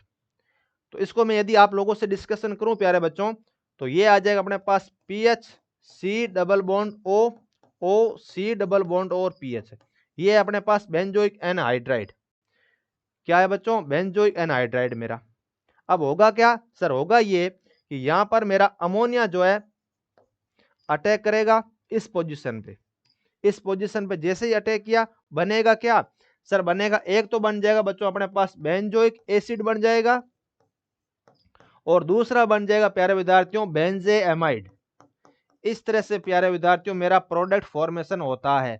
यहां पर कहीं भी एनिलीन का फॉर्मेशन नहीं होगा। एनिलीन का फॉर्मेशन कहां हुआ सर? एनिलीन का फॉर्मेशन सी वाले ऑप्शन में होगा, जब फिनोल की अभिक्रिया, जब फिनोल की रिएक्शन अमोनिया के साथ इन प्रेजेंस ऑफ ZnCl2 के साथ करवा दी जाए प्यारे विद्यार्थियों, तो मेरा सी का फॉर्मेशन रहता है। इसमें भी नहीं होता।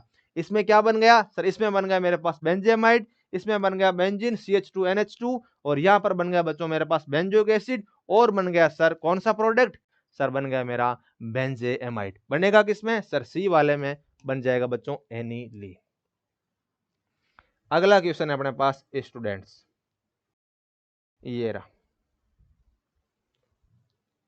In the Williamson synthesis of ethers given by the general equation, कि विलियमसन संश्लेषण द्वारा ईथर बनाने की सामान्य अभिक्रिया निम्नलिखित रूप से दी गई है। ये दोनों अभिक्रिया है, और इन अभिक्रियाओं में ये क्या पूछ रहा है कि इनमें मैं RX क्या लूं कि इस उत्पाद की बच्चों मेरी जो यील्ड है वो सबसे ज्यादा है। अब इन प्रकार के ऑप्शन को देख के घबराना नहीं है। सबसे पहले ये समझिए कि ये पूछ क्या रहा है। पूछ ये रहा है कि तुझे विलियमसन सिंथेसिस करना है। अब अपन को पता है कि विलियमसन सिंथेसिस, एक साइंटिस्ट है विलियमसन, उन्होंने विलियमसन ईथर को बनाने की एक मेथड ऑफ प्रिपरेशन समझाया था। उस मेथड ऑफ प्रिपरेशन में क्या दिया था उन्होंने? सबसे पहले उन्होंने प्रयोग किया था RX मतलब एल्किल हैलाइड, और उसकी उन्होंने अभिक्रिया करवाई थी RO- और Na+ के द्वारा। ये है मेरे पास बेस है। उन्होंने क्या लिया था? बेस लिया था, और ये बेस अटैक करेगा यहाँ पे, और इस X को निकाल के उन्होंने फॉर्मेशन कर दिया ROR का, प्लस बना दिया था उन्होंने NaX। अब अपन से ये पूछ रहा है कि यहां पर मैं इस RX को क्या क्या वैरायटी में लूं कि मेरा ये विलियमसन सिंथेसिस का जो रिएक्शन संपन्न हो रही प्यारे विद्यार्थियों वो फास्ट हो जाए, और मेरी प्रोडक्ट की या उत्पाद की जो लब्धि है बच्चों वो सबसे ज्यादा है।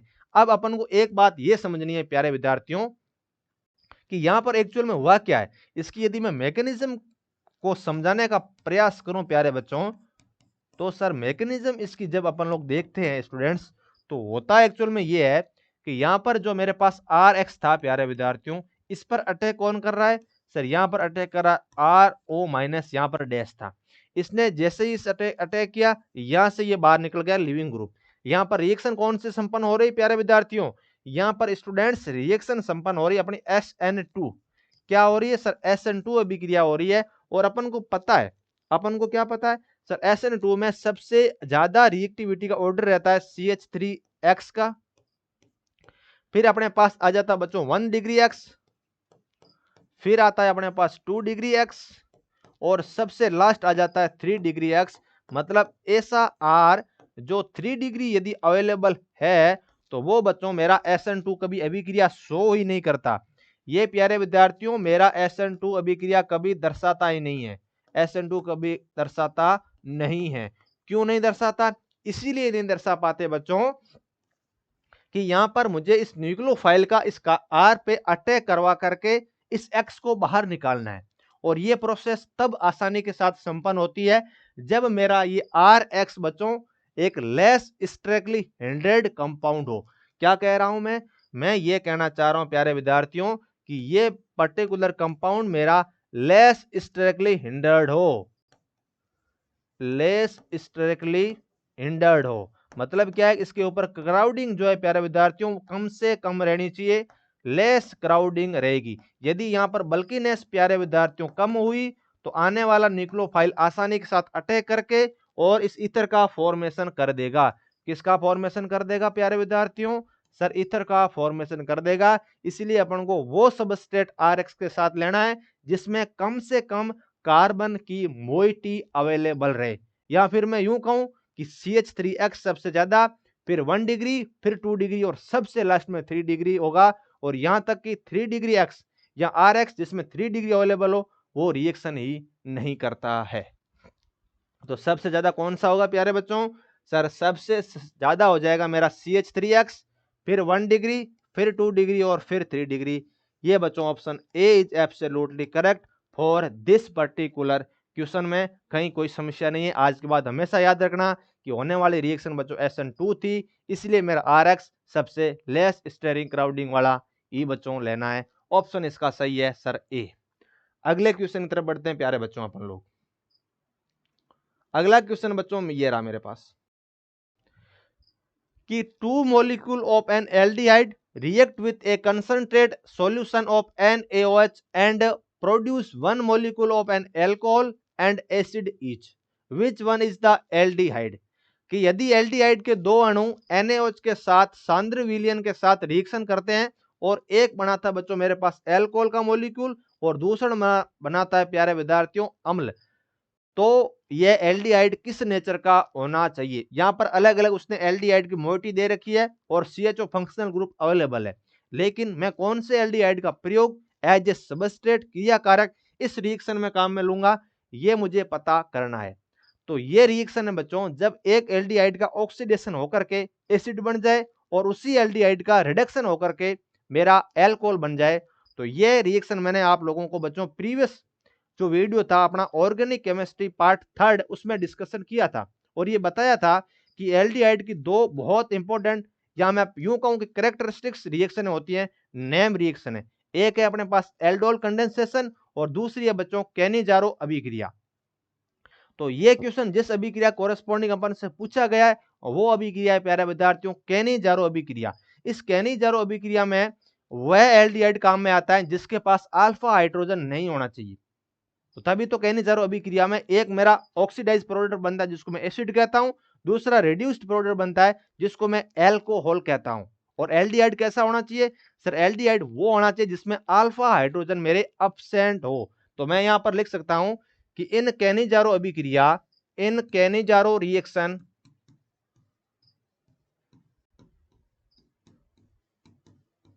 इन कैनिजारो रिएक्शन अपने पास एल्डिहाइड कैसा होना चाहिए? सर एल्डिहाइड वो रहना चाहिए जिसके पास अल्फा हाइड्रोजन एब्सेंट हो। Alpha hydrogen must be absent. यदि मैंने एल्डिहाइड वो चूज कर लिया जिसमें मेरे अल्फा हाइड्रोजन नहीं है या अल्फा हाइड्रोजन एब्सेंट है, तो वो बच्चों ऑटोमेटिकली मेरी किस रिएक्शन में प्रोसीड कर जाएगा?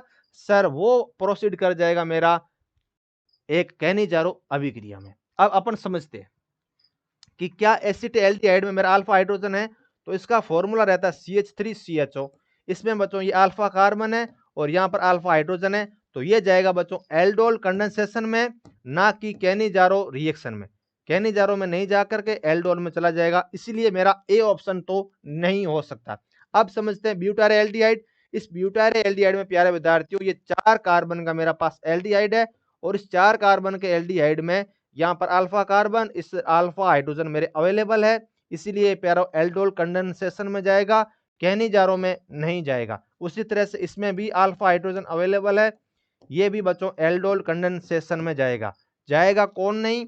वो जाएगा नहीं प्यारे विद्यार्थियों अपने पास फॉर्म एल्डिहाइड। यदि मैं इस फॉर्म एल्डिहाइड को इधर लिखने का प्रयास करूं प्यारे बच्चों, इधर लिखने का यदि प्रयास करूं मैं, यहां पर इधर इसको सॉल्व करें, ठीक है। यहां पर प्यारे बच्चों मैं इसको एक और यहां पर यदि एरो खींच दूं यहां पर इससे, इसको इधर समझ लेते हैं अपन कि ये मेरे पास फॉर्म है एल्डिहाइड। इस फॉर्म एल्डिहाइड में अल्फा हाइड्रोजन एब्सेंट है, नहीं है, इसीलिए कैनिजारो अभिक्रिया दे देगा और इसके ऐसे ही एक और मॉलिक्यूल के साथ ये रिएक्शन करेगा। किसकी उपस्थिति में रिएक्शन करेगा बच्चों? सर ये कंसंट्रेट बेस की उपस्थिति में, यहां पर इसने दे रखा एक NaOH के साथ रिएक्शन करेगा और जैसे ही NaOH के साथ रिएक्शन की तो इस एक पर्टिकुलर कंपोनेंट का मेरा तो हो जाएगा रिडक्शन। अब अपन को पता है कि जब एल्डिहाइड का रिडक्शन होता है तो वो कोरेस्पॉन्डिंग एल्कोहल में मेरा कन्वर्ट हो जाता है। तो ये कौन सा है सर? ये एल्कोहल है अपने पास, सॉरी एल्डिहाइड है और कन्वर्ट हो जाएगा एक कार्बन के एल्कोहल में, तो मेथेनॉल बन जाएगा। दूसरा इसका ऑक्सीडेशन होगा, क्या होगा प्यारे बच्चों? सर इसका ऑक्सीडेशन होकर के ये कन्वर्ट हो जाएगा बच्चों सॉल्ट ऑफ 1 कार्बन का एसिड, उससे कहते हैं बच्चों, क्या कहेंगे सर? इसको कहते हैं अपन लोग सोडियम फॉर्मेट। क्या कहते हैं बच्चों? सर इसको कहा जाता है सोडियम फॉर्मेट। ठीक है, तो इस तरह से ये बच्चों कैनिजारो अभिक्रिया जो है अपनी संपन्न हो गई। इस रिएक्शन को क्या कहूंगा मैं?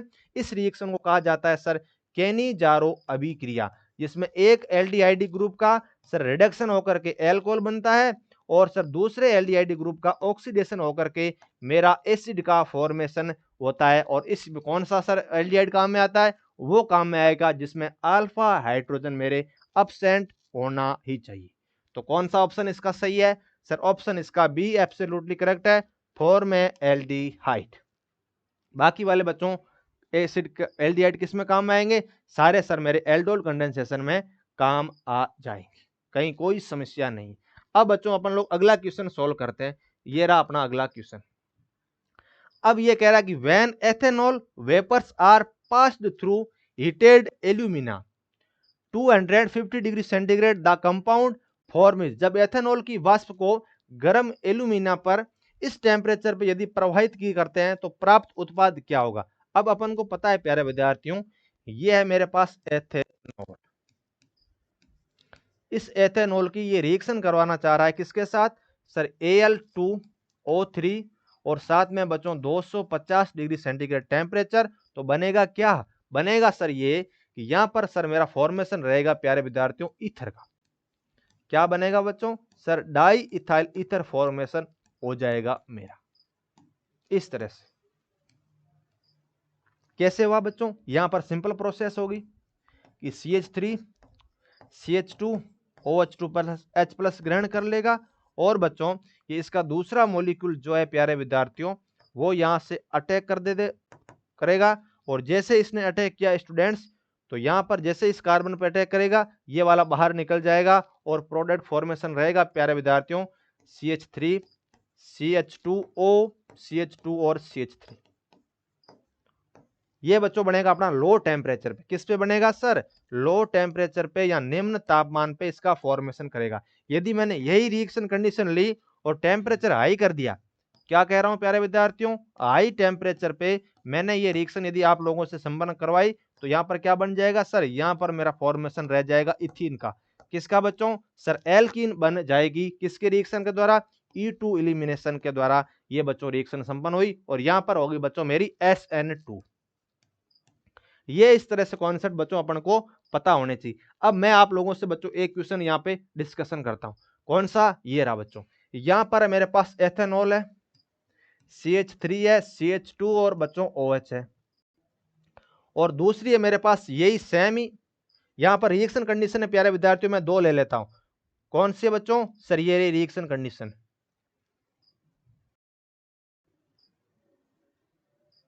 ठीक है, ओके सर। यहां पर मैं इसको एक ये मेरे पास और दूसरा इसके जस्ट ऊपर है, और इसकी बच्चों मैं रिएक्शन करवा देता हूं इस तरह से। यहां पर बच्चों ये दो रिएक्शन की कंडीशन है। मेरे पास सबस्ट्रेट क्या है सर? सबस्ट्रेट है मेरे पास एथेनॉल है। क्या है बच्चों? सर एथेनॉल सबस्ट्रेट है, और इस एथेनॉल की रिएक्शन मैं दो कंडीशन में करवा रहा हूं प्यारे बच्चों। कौन कौन सी कंडीशनों में? सर इसकी रिएक्शन आप लोग करवा लेना। यहां पर ये प्यारे बच्चों इस तरह से बन गया, थोड़ा छोटा बन गया, कोई दिक्कत नहीं। यहां पर मैंने मेरा रिएक्शन करवा दी बच्चों कंसंट्रेट। आई होप आप लोगों को दिख रहा होगा ये। यहां पर मैं बोल देता हूं बच्चों कंसंट्रेट H2SO4 है मेरा।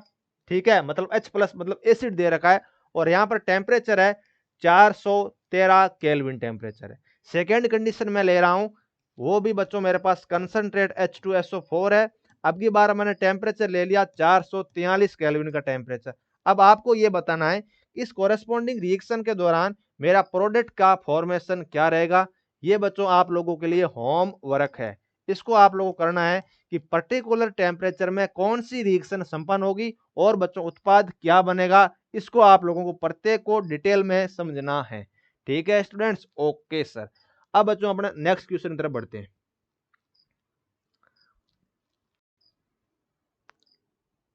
ये रहा मेरे पास अगला क्वेश्चन। अब इस क्वेश्चन में ये है कि which of the following act as a biocatalyst, कि निम्नलिखित में से कौन एक जैव उत्प्रेरक के रूप में कार्य करता है। मतलब उत्प्रेरक क्या होता है सर? उत्प्रेरक रह रहता है किसी भी रिएक्शन के दौरान एक्टिवेशन एनर्जी को कम करके उस रिएक्शन की रेट को बढ़ा देना, या मैं यूं कहूं कि रिएक्शन को बच्चों फास्ट कर देना। यदि इस तरह की पॉसिबिलिटी किसी भी रिएक्शन में संभवतः फॉलो हो रही है तो उसको कहते हैं बच्चों कैटेलिस्ट या उत्प्रेरक का प्रयोग यही रहता है कि रिएक्शन की रेट को बढ़ा देना और फर्स्ट जल्दी से जल्दी उस रिएक्शन को बच्चों अपने होने देना। अब मैं यदि इसी कॉन्सेप्ट को आगे इस तरह से यदि आप लोगों के सामने प्रोड्यूस करने का प्रयास करूं कि ये मेरा अब की बार उत्प्रेरक किसी केमिकल रिएक्शन में न होकर के एक जैविक प्रोसेस में काम आ रहा है, तो उन प्रकार के जैव कैटलिस्ट को कहा जाता है बच्चों एंजाइम। कि एंजाइम हमारे बॉडी में उपस्थित वो प्रोटीन रहते हैं जो हमारी बायोलॉजिकल प्रोसेस को बहुत स्मूथली के साथ फॉर्म होने देते हैं। जिसमें कैसे सर? अपन लोगों ने बहुत अच्छे से पढ़ा होगा कि एमाइलेज, जाइमेज एंजाइम, माल्टेज बच्चों इस तरह से, इन्वर्टेज एंजाइम, ये बच्चों एंजाइम क्या करते हैं? ट्रिप्सिन, पेप्सिन, ये बच्चों एंजाइम अपने जो कार्बोहाइड्रेट या उनको मेटाबोलाइट प्रोसेस में काम आते हैं और उनको सिंप्लीफाई प्रोडक्ट में बच्चों कन्वर्ट करके अपन को एनर्जी प्रोवाइड करवाते हैं। तो किस तरह के प्रोडक्ट रहते हैं सर जैव उत्प्रेरक? तो बच्चों जैव उत्प्रेरक अपने होते हैं सर एंजाइम। एंजाइम होते हैं बच्चों और जो अपने बहुत सारे बायोलॉजिकल प्रोसेस में एज ए कैटलिस्ट की तरह व्यवहार करके उनको सिंपल बच्चों छोटे छोटे कंपाउंड में तोड़ देते हैं और अपन को एनर्जी प्रोवाइड करवाते हैं। उनका बच्चों कार्बोहाइड्रेट नहीं होगा, नाइट्रोजन के अणु नहीं हो सकते और नए प्यारे विद्यार्थियों एमिनो एसिड हो सकते हैं। सिंपल होते हैं बच्चों एंजाइम। अगला क्वेश्चन है अपने पास बच्चों ये रहा। इस क्वेश्चन में अपन से ये पूछ रहा है acetic anhydride is capable of reacting with which of the following tried, कि एसिटिक एनहाइड्राइड निम्नलिखित में से किस तरीके के साथ अभिक्रिया करने के लिए समर्थ है या एलिजिबल है। अब सबसे पहले अपन लोगों को यह बात पता होनी चाहिए कि एक्चुअल में एसिटिक एनहाइड्राइड का फॉर्मूला क्या है। अब एसिटिक एनहाइड्राइड मेरे पास CH3 C डबल बॉन्ड हो, मतलब क्या है कि एसिटिक एसिड का एनहाइड्राइड निकालने के बाद जो मोइटी बनती है बच्चों उसको एसिटिक एनहाइड्राइड कहते हैं। इसको बच्चों Ac2O भी कहा जाता है। अब अपन को इसकी रिएक्शन किसके साथ करवाऊं? ये एक्चुअल में किसकी भांति व्यवहार कर रहा है सर? ये मेरा एक कार्बोनाइल है, एक कार्बोनाइल कंपाउंड है सर। और ये कार्बोनाइल कंपाउंड मेरा प्यारे विद्यार्थियों किसकी तरह व्यवहार करता है सर? एक इलेक्ट्रोफाइल की तरह व्यवहार करता है। इलेक्ट्रोफाइल की तरह व्यवहार करता है, इलेक्ट्रॉनिकली मेरा डेफिशिएंट रहता है। इलेक्ट्रॉनिकली क्या रहता है प्यारे विद्यार्थियों? सर ये इलेक्ट्रॉनिकली डेफिशिएंट रहता है। और इस पर अटैक कौन करेगा सर? इस पर अटैक करेगा electronically rich species. Electronically rich species attack करेगी और बच्चों इसको कहते हैं न्यूक्लियोफाइल। न्यूक्लियोफाइल अटैक कर करके क्या दे देगा सर? ARSN2 रिएक्शन संपन्न होती, सॉरी ARSE रिएक्शन मेरी संपन्न हो जाएगी। नहीं यार, ARSN2 जो है बच्चों रिएक्शन मेरी संपन्न हो जाती है। ठीक है, यहां पर होगा क्या? यहां पर इसको इस तरह समझते हैं, इस रिएक्शन को बच्चों स्पेसिफाई नाम होता है, उसका डिटेल में अपन लोग एनालिसिस करते हैं। इस तरह से बच्चों ये अटैक करेगा और अपना प्रोडक्ट किस तरह से फॉर्म कर देगा? ये बच्चों रिएक्शन नाम है SN2AE, एडिशन एलिमिनेशन रिएक्शन में मेरा फॉर्मेशन कर देगा। कैसे होगा उसको मैं आप लोगों को समझाता हूं। अपन लोगों ने अभी तो डिस्कशन किया था कि जैसे ही एनिलीन यहां पर अमोनिया अटैक करता है प्यारे विद्यार्थियों, सर अमोनिया ने अटैक किया, यहां पर सर अमोनिया अटैक करेगा, ये इधर गया और सर ये इधर चला जाएगा। तो हुआ क्या सर? हुआ प्यारे बच्चों यहां पर एक तो बन गया अपने पास CH3 C double bond OH और यहां पर बन जाएगा सर मेरे पास अमाइड। ये बच्चों इस तरह से रिएक्शन है प्रोसीड होती है। तो अटैक कौन कर रहा है सर? इसका लोन पर अटैक कर रहा है। तो जब लोन पर अटैक कर रहा है तो किसकी भांति व्यवहार कर रहा है सर? न्यूक्लियोफाइल की भांति व्यवहार कर रहा है। मतलब इलेक्ट्रॉनिकली रिच स्पीसीज होनी चाहिए। अटैक करने वाली स्पीसीज कैसी रहनी चाहिए? इलेक्ट्रॉनिकली रिच होनी ही चाहिए, तभी बच्चों वो रिएक्शन आसानी के साथ प्रोसीड होगी। अब अपन लोग पर्टिकुलर ऑप्शन देखते हैं कि कौन इलेक्ट्रॉनिकली रिच है और इस एसिडिक एनहाइड्राइड पे अटैक करके कोरेस्पॉन्डिंग प्रोडक्ट का फॉर्मेशन कर देगा। इसको बच्चों समझते हैं अपन लोग। सबसे पहले मेरे पास C डबल बॉन्ड हो बच्चों, ये खुद इलेक्ट्रॉनिकली डेफिशिएंट है, ये सारे इलेक्ट्रॉनिक डेफिशिएंट है। और किसकी सर? ये तो इलेक्ट्रोफाइल की तरह व्यवहार करेंगे, इलेक्ट्रॉनिकली बच्चों डेफिशिएंट है, रिएक्शन नहीं करेंगे, इसलिए ये ऑप्शन गया। और इसमें बच्चों जो रिएक्शन करने वाली मेरे पास जो स्पीसीज है प्यारे विद्यार्थियों, वो है सर अपने पास ये रहा ऑप्शन बच्चों बी इसका बिल्कुल सही हो जाएगा। हर एक मोइटी के पास प्यारे विद्यार्थियों क्या अवेलेबल है सर, ये सारे के सारे प्यारे विद्यार्थियों लोन पेयर कंटेनिंग स्पीसीज है, लोन पेयर कंटेनिंग है, न्यूक्लियोफाइल है और रिएक्शन कर करके प्यारे विद्यार्थियों कौन से दे देंगे SN2A मैकेनिज्म मेरी फॉर्म कर करके और इसका बच्चों बॉन्ड क्लीवेज कर देंगे। Option B is absolutely correct for this particular question. अगला क्वेश्चन है मेरे पास प्यारे विद्यार्थियों ये रहा,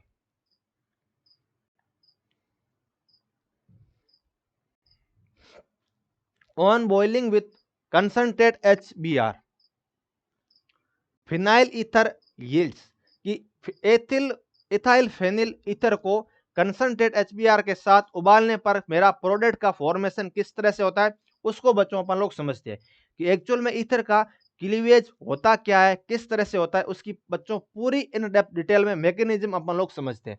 सबसे पहले मेरे पास प्यारे बच्चों है क्या एक्चुअल में सर, आपके पास फिनाइल ईथर है, ये रहा बच्चों मेरे पास फिनाइल और ये O है बच्चों, यहां पर है मेरे पास इथाइल CH2CH3। इसकी अपन को रिएक्शन करवानी है किसके साथ सर, रिएक्शन करवानी है कंसंट्रेट HBr के साथ। अब जैसे मैंने कंसंट्रेट HBr के साथ रिएक्शन करवाई तो यहां पर दो पॉसिबिलिटी है, क्या बच्चों सर, दो पॉसिबिलिटी है स्टूडेंट्स कि सर पहला मेरा ये हो जाए कि ये पर्टिकुलर बॉन्ड क्लीवेज हो जाए, ठीक है, और दूसरी पॉसिबिलिटी क्या है सर, दूसरी पॉसिबिलिटी बच्चों अपने पास ये थी, दूसरी पॉसिबिलिटी प्यारे विद्यार्थियों अपने पास ये थी, पहला ये बॉन्ड क्लीवेज हो जाए, ओके सर। दूसरी पॉसिबिलिटी अपने पास क्या थी बच्चों सर, दूसरी पॉसिबिलिटी ये थी कि ये वाला सर मेरा बॉन्ड जो है वो प्यारे विद्यार्थियों मेरा क्लीवेज हो जाए, कहीं कोई समस्या नहीं, ये वाला बॉन्ड क्लीवेज हो जाए। यानी क्या कह रहा हूं मैं, यहां पर HBr जो है वो अपना अटैक करे और ये दोनों बॉन्ड क्लीवेज करवा सकता था। यदि मैं पहले बॉन्ड को क्लीवेज करवाऊं तो अपना प्रोडक्ट क्या बनेगा सर, यदि मेरा ये येलो वाला बॉन्ड क्लीवेज हो जाए तो यहां पर बच्चों दो प्रोडक्ट बनने की संभावना है। पहला क्या सर CO, यहां पर बच्चों बन जाता अपने पास सर Cl, ठीक है, और दूसरा बन जाता स्टूडेंट्स अपने पास CH3 CH2 और सर OH। सर पहली पॉसिबिलिटी ये थी कि सर मेरा इस तरह का प्रोडक्ट बन जाता, कहीं कोई समस्या नहीं। अब अपन लोग नेक्स्ट कॉन्सेप्ट लेते हैं, जब मेरा पिंक वाला जो है वो प्रोडक्ट या बॉन्ड डिसोसिएट होता, तो वो डिसोसिएट होता तो प्यारे विद्यार्थी अपने पास आ जाता O- और इधर बन जाता CH3 CH2 और प्यारे विद्यार्थियों Cl। अपन को पता है स्टूडेंट्स कि यहाँ पर एक H+ है और सर दूसरा है मेरे पास Br-, मतलब क्या नेगेटिव के पास कौन जाएगा सर H+ जाएगा और पॉजिटिव के पास कौन जाएगा, वो जाएगा बच्चों Br-। तो यहाँ पर बच्चों ये लिखिए इसको आप लोग है ना, इसको प्यारे विद्यार्थियों थोड़ा सा हल्का सा कट कर दीजिए और यहां पर लिख दीजिए Br। ये बच्चों इस तरह के प्रोडक्ट अपने बन रहे हैं, ठीक है। अब जब O नेगेटिव है तो अपन को पता है कि H+ को ले लेगा, जैसे H+ को लिया तो फिनोल का मेरा फॉर्मेशन हो गया, क्या हो गया बच्चों सर, फिनोल का फॉर्मेशन हो गया। अब आप लोगों को ये सोचना है कि एक्चुअल में इन दोनों कंडीशनों में से अपन को कौन सी बनानी है, क्या ये बॉन्ड ब्रेक होगा या ये होगा, अपन को यह देखना है। अब बच्चों कॉन्सेप्ट ये है कि मेरा फिनाइल रिंग जो रहती है प्यारे विद्यार्थियों, बेंजीन रिंग, इस बेंजीन रिंग में मेरे पास दो तरह की केस बनते। यदि इस बेंजीन रिंग में बच्चों मेरे पास एक तो ये Cl आ जाए या फिर मैं कहूं X आ जाए, दूसरा आ जाए अपने पास प्यारे विद्यार्थियों ये O, तो बच्चों इस हमेशा इसमें क्या रहता है बॉन्ड में सर, इस बॉन्ड में मेरे पास डबल बॉन्ड करेक्टर रहते हैं। क्या रहते हैं बच्चों सर, डबल बॉन्ड जो है वो करेक्टर रहते हैं। और जब बच्चों डबल बॉन्ड करेक्टर रहते हैं ना प्यारे विद्यार्थियों, यहां पर भी डबल बॉन्ड करेक्टर है, इस डबल बॉन्ड करेक्टर के अवेलेबल रहने के कारण बच्चों ये बॉन्ड ब्रेक नहीं होता, बॉन्ड ब्रेक नहीं होता, क्योंकि बॉन्ड में परसेंटेज एस करेक्टर बढ़ गए। अब जैसे परसेंटेज एस करेक्टर बढ़े गए तो ये बॉन्ड बहुत स्ट्रॉन्ग हो चुका है, बॉन्ड ब्रेक नहीं होता।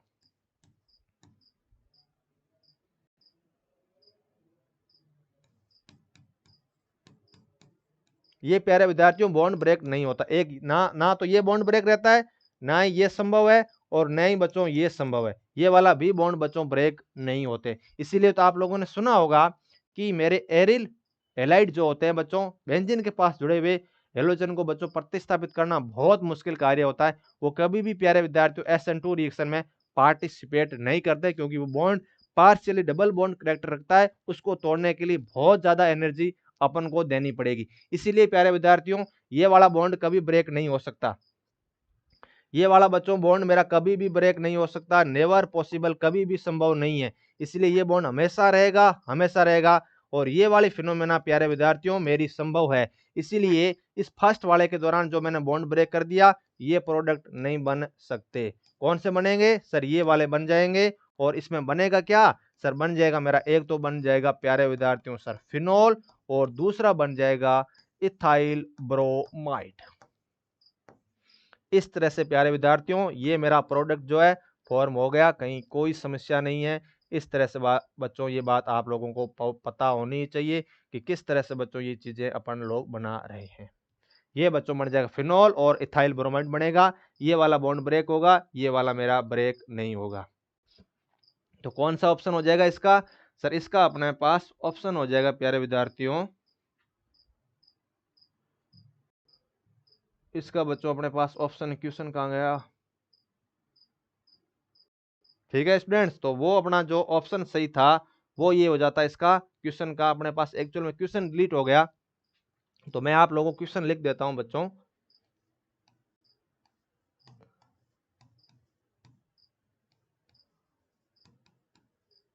ये क्वेश्चन था और उसने कहा था इसकी रिएक्शन करवा रहे कंसंट्रेट HBr के साथ। ठीक है, तो प्रोडक्ट क्या बनेगा? तो इसका प्यारे विद्यार्थियों आपको ऑप्शन ए में लिखा हुआ था, मेरे पास क्या लिखा हुआ था बच्चों सर? इस ए ऑप्शन में लिखा हुआ था phenol, phenol and ethyl bromide. ये बच्चों इसका एब्सोल्युटली करेक्ट हो जाएगा ए ऑप्शन। बाकी ऑप्शन देख लेना। आपको बच्चों चीजें समझ में आ जानी चाहिए कि कौन सा बॉन्ड अपन को ब्रेक करना है। मैंने आप लोगों को सारी पॉसिबिलिटी बता दी है। इसका बच्चों ए ऑप्शन जो था वो सही था। आप वीडियो को पॉज करके देख लेना उस क्वेश्चन को। अगला क्वेश्चन है अपने पास ये रहा।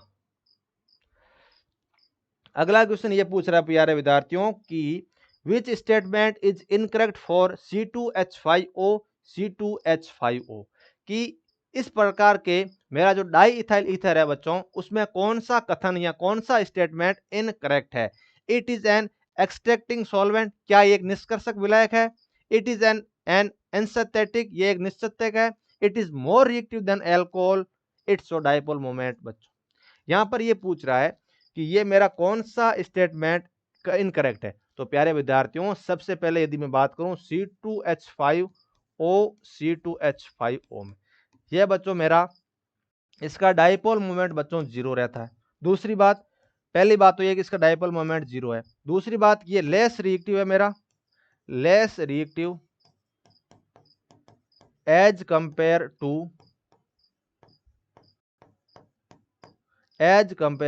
एल्कोहल, कि ये बच्चों एल्कोहल की तुलना में मेरा लेस रिएक्टिव होता है। ठीक है, less reactive as compare to alcohol, ये बच्चों एल्कोहल की तुलना में मेरा क्या रहता है सर? लेस रिएक्टिव रहता है। इसीलिए बच्चों ये मेरा विद्यार्थियों दोनों ऑप्शन इसके इनकरेक्ट हो जाएंगे। ये भी इनकरेक्ट है और ये भी इनकरेक्ट है। लेस रिएक्टिव क्यों रहा? क्योंकि सर एल्कोहल तो मेरा पोलर होता है, एल्कोहल तो बच्चों पोलर रहता है। इस पर्टिकुलर बॉन्ड में बच्चों पोलरिटी रहती है, लेकिन मेरा जो ईथर है वो सर नॉन पोलर होता है।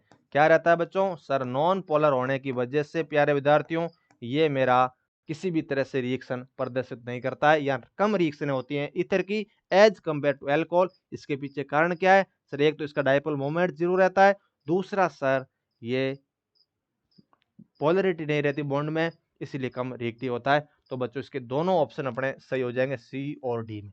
तो बच्चों आज इस क्लास में इतना ही। अपन लोगों ने बहुत सारे अच्छे अच्छे क्वेश्चन जो ऑर्गेनिक केमिस्ट्री के प्रीवियस ईयर थे उनका डिटेल में एनालिसिस किया।